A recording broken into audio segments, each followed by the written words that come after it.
go, boys. I'm back.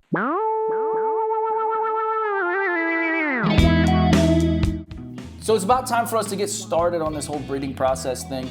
And what we're gonna do today is weigh out the males and females and see if they're really actually mature enough to be doing this. I have a good feeling that we're gonna have some good results today.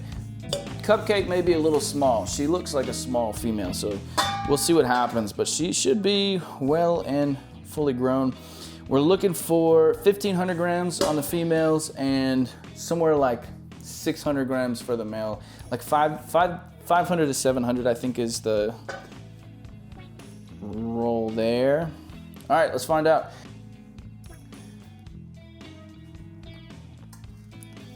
Where's she at? 1613 for the win. More than ready. Come on, mama. More than ready. And look at her. My goodness. Yeah, she's huge. She's huge. Beautiful. Always been my favorite. Don't tell the others. All right, and now we've got Gumbo. What's up, Big Daddy? Oh, you're in shed, aren't you, today? All right, I'm just gonna plop you down right here. No need to move or do anything. Okay, so he's 1,300 grams. That's kind of a lot, right? Or he's just mature enough. That's all. Let's make sure we tear this out. Yep. Yeah, so he's 1,300 grams. He is a full-grown male. That's awesome. That means we probably could have started breeding last year. I thought for sure he'd be too small. Look at this perfect circle. That's why they call them ball pythons, you guys. That's it right there. With his little head poking out the middle. He's a little snake donut. He is in shed. You can see his colors get so dark when he's in shed. There's like this period of time between like when they look like they're in shed where they got the blue eyes and everything's kind of ghosted out. But then once they're past that stage, him and Ruffles actually, they get really dark all of a sudden. So, yep, that's my 1,300 gram male. He's probably ripping and rearing to go too. Probably, what's up there, mama? Now you're gonna be, I have a feeling she's gonna be 2,000 to 2,500. She is big. She's actually in the same stage. You see how dark those yellows are? She's in the same stage of shedding, right between. 2207. Let me make sure we get. And then he was 13. No, we'll call it 1310. He was pretty close. I know that's really cold. I'm sorry about that. We'll put you back. We'll put you back. All right, so that's enough for our adults. Now we do have a couple little ones over here. We're gonna go ahead and weigh them out. All right, here's Bitey. We'll find out how Bitey he is today. Oh, he's good. He's good. He knows it's me. He's been getting so much better. When I first got him, he was feisty. He did not like me or anything else. He thought everything was food. Now he knows I am not food. Oh, there you go. Where you at? 386. Call it 386. Perfect. I know it's cold. We'll get you back in the warmth. How you doing, mama? Yep. Now you're gonna be bigger than him already, I think. I have a feeling. Oh, she's fresh out of shed. Take a look. I love that. That pastel's really starting to shine through. It's not as muted as it used to be. She's definitely a pretty girl. I don't know exactly what morph she is, but we think she's Pastave. 375. She is not yet bigger than Bitey. We should change his name. He's not quite as bitey as he was. Come on. Look, she's coiled up too. Well, she's not anymore. She is pretty though, I like her. I have a feeling she's also gonna be around 300 something grams. Let's find out. How you doing? And we've got banana pudding here. As gorgeous as ever.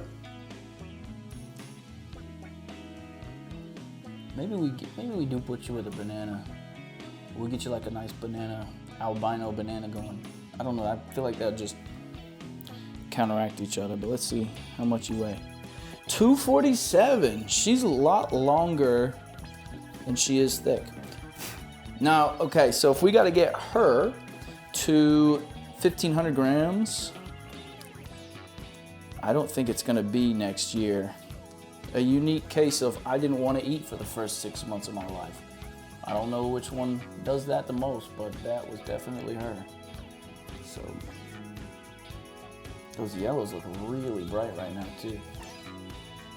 Good stuff, good stuff, good stuff. All right, here we go. Put it away, put it away, put it away now.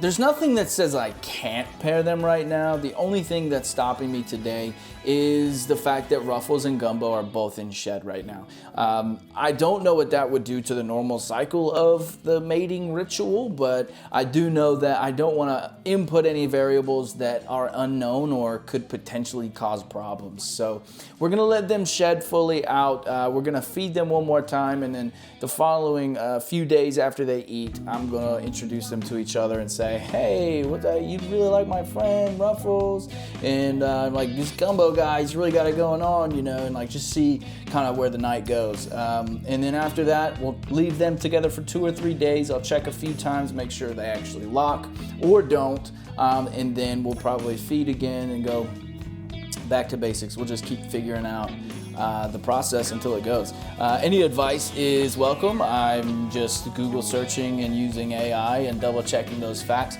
So if anybody has more additional in-depth way of thinking about it, please let me know. I do know that a lot of breeders prefer to start breeding in October. That mimics the natural cycle a little bit better. I don't know that that's necessary because we have a year-round climate over here. They don't actually get colder.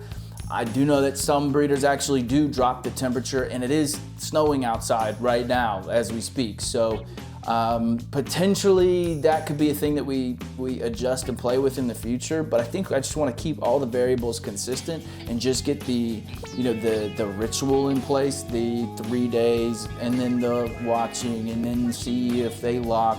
I think I want to get that down before we start doing crazy stuff like drop the temperature of the room 7 degrees and try to pair based off of the ovulation cycle of the females. Like, there are things you can do to amplify your chances of this happening, but also not just work here. So take a look around. Take a look around. So I finally raised these bad boys. These are higher, okay? And the board is warped, so this freaking thing just doesn't even sit right anymore. Maybe it's turned upside down. I undid the closet, I took the doors off, and I actually put in, so this is where the incubator is gonna stay. That's where the rat's gonna stay. And everything else is pretty much virtually the same. So I gotta be careful because this thing is barely sitting on top of this tripod.